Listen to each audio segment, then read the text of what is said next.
lalagyan natin ng ating hiniwa na mga sangkap or panakot guys, yung mga, at bago natin siya ibabalot ng fuel, so hugasan po natin siya guys, at pagkatapos natin hugasan ay yun nga, lalagyan natin ng sangkap. So ayan na guys, tapos na pong natin hinuhugasan ang ating bangus, so lalagyan na natin ng panakot. So ayan na guys, nilalagyan ko na ng kanyang mga sangkap sa loob ng kanyang tiyan para mabango at masarap ang ating inihaw na isdang bangus. So ayan guys, nilalagyan na. So ayan, sobrang napakasarap po ito mamaya sa aming tanghalian guys. So marami pong laman na panakot ang loob ng ating bangus. So ayan na guys. So ayan na guys, tapos na pong nilagyan ng panakot. So ayan na guys, ito po ang kanyang pambalot para hindi po dumikit sa sinusugbahan natin. So ibabalot natin siya ng foil ang ating isdang bangus. So ayan guys, babalotin ko na po ito. So ayan guys, para hindi po siya mapapagod, or tama lang ang kanyang pagkaluto guys. So ayan, binabalot ko na. So ayan guys.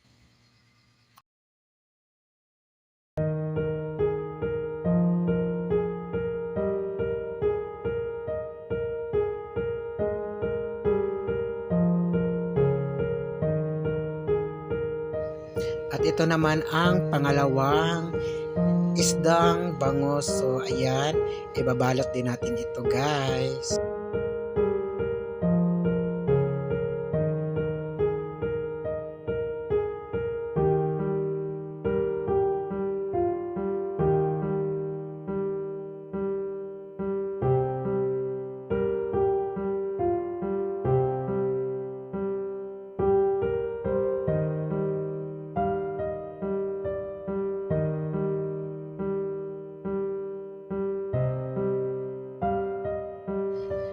So ayan na guys, tapos ko na pong binabalot.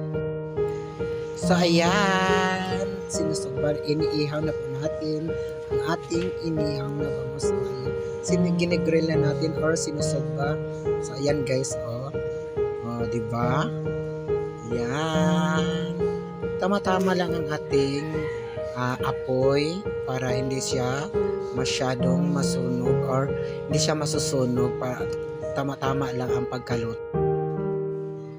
So ayan na guys, kakain na po kami. So ayan, may sausawan pa.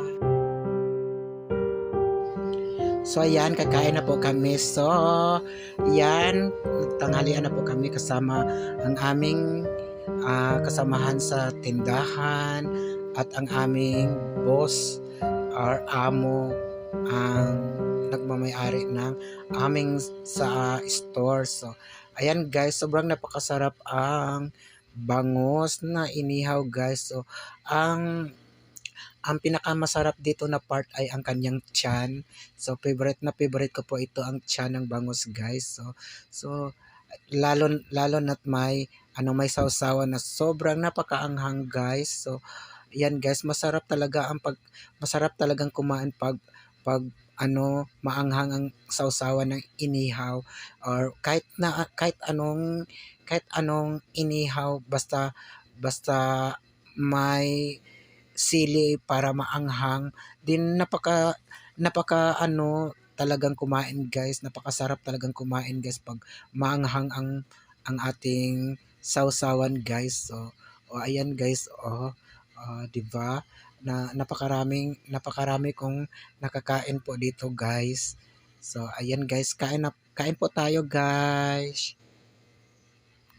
So ayan na guys, tapos na kaming kumain. So, thank you for watching sa mga hindi nag-skip ng aking ads. Maraming salamat po. Bye-bye!